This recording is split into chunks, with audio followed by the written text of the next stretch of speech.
자, 19번 문제는 인지주의적 학습 나왔죠? 관점에 의한 학습 원리, 인지학습입니다. 옳지 않은 것은 입니다. 지각적 특성을 고려하여 학습자에게 문제를 제시하는 것이 중요한 학습 조건이 된다라고 했습니다.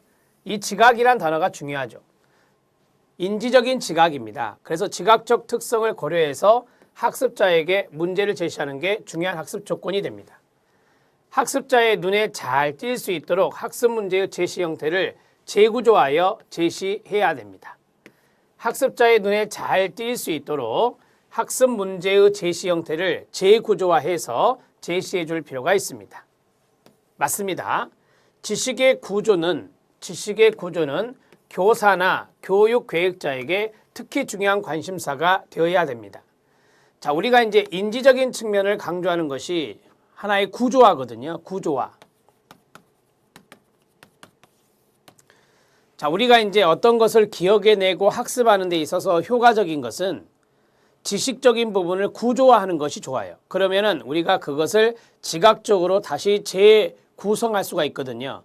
그러니까 가르치는 선생님들은 교육 계획자나 교사들은 이러한 지식의 구조화를 해줄 필요가 있다라고 하는 것입니다. 기계적인 암기학습이나 공식을 통한 학습이 끊어요. 이해를 통한 학습보다 더 영속적이고 전이가 잘 된다. 아니죠. 기계적인 암기보다는 이해를 통한 학습이 더 중요한 거죠. 그러니까 이게 더 영속적이고 전이가 잘 된다라고 해야 돼요.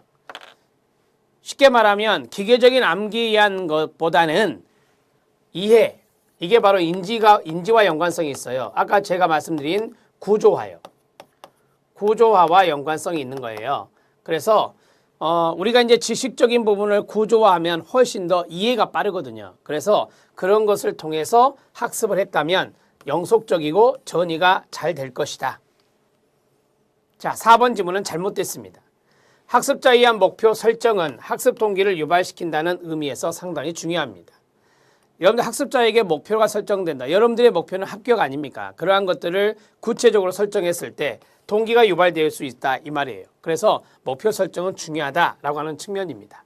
4번이 답입니다. 여러분 이 지문은 어디서 보신 것 같아요? 이론서에 있습니다. 이론. 여러분 수험서에 있다고요. 그 수험서에 보면 인지주의적 관점에 의한 학습 원리에서 이런 내용들이 쭉 정리되어 있습니다. 4번 지문을 제가 앞뒤를 바꾼 것이죠. 4번이 답이 됩니다. 자, 20번 문제 들어갑니다. 20번 문제는 관찰학습의 내용입니다. 반두라가 대표적인 학자가 되겠죠. 자, 관찰학습 내용 연결이 옳지 않은 것. 5번에 보면 반두라의 중요한 개념이다 라고 나와요. 자, 첫 번째 1번에 보면 주의집중, 그 다음 파지, 그 다음 운동재생, 그 다음 동기화. 이 주파 운동이 뭐죠? 네, 관찰학습의 과정이잖아요. 이렇게 내려가는 겁니다. 자, 주의집중입니다. 모델이 있는데요. 그 모델의 행동에 집중하고 정확하게 지각하는 단계가 되겠습니다. 파지가 있는데요. 파지는 관찰된 모델의 행동을 뭐한다? 기억하는 겁니다. 이게 바로 인지와 연관성이 있어요.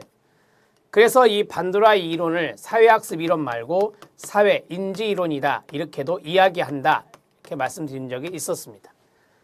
자, 그 다음에 운동재생입니다. 모델의 행동을 기억했잖아요. 기억한 것을 새로운 반응 유형으로 뭐한다? 나타내는 것입니다. 맞습니다. 운동재생은 우리가 행동수행이라고 할 수 있어요. 운동재생은 행동으로 수행하는 거니까 행동수행 단계다. 이렇게도 말할 수 있습니다.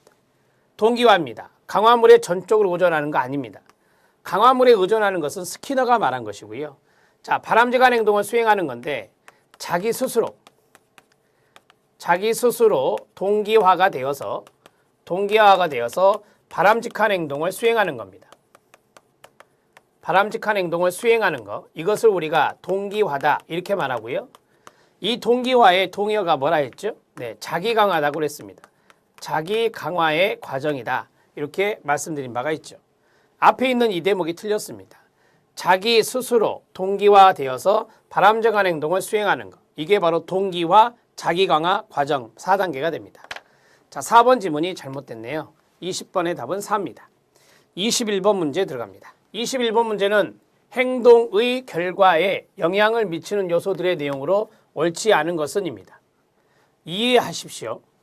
모델이 행동 후에 강화받는 것을 관찰했습니다. 그 행동을 할까요? 안 할까요? 하겠죠. 증가합니다. 맞습니다. 모델이 처벌받는 것을 봤습니다. 벌 받는 것을 봤습니다. 행동할 가능성은 어떻게 될까요? 낮아집니다. 맞습니다. 처벌받기 쉽거나 부적절한 행동에 관한 정보를 전달하며 공격적인 행동에 대한 모방을 억제하는 효과가 있습니다. 자, 처벌받기 쉽거나 처벌받기가 쉬운 행동, 부적절한 행동이 있어요. 그러면 거기에 대해서 정보를 전달받겠죠? 그러면 공격적인 행동, 처벌받기 쉬운 거니까 이것은 모방을 하려고 할까요? 억제하려고 할까요? 억제하려는 효과가 있습니다. 자, 이렇게 정리하시면 됩니다. 처벌에 대한 예상은 금지된 행동 모방을 억제합니다.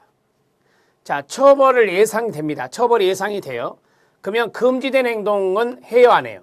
금지된 행동하면 처벌받는데요. 따라서 모방을 억제합니다. 이 두 가지가 바로 억제 효과입니다. 이 두 가지가 억제 효과라고 해요. 3번, 4번 맞습니다. 5번, 개인이 위반에 대해서 처벌받지 않았어요. 저 개인은 모델이라고 생각하시면 돼요. 그 행동을 수행하게 됩니다. 그러면 그래서 처벌의 부재가 처벌이 없다.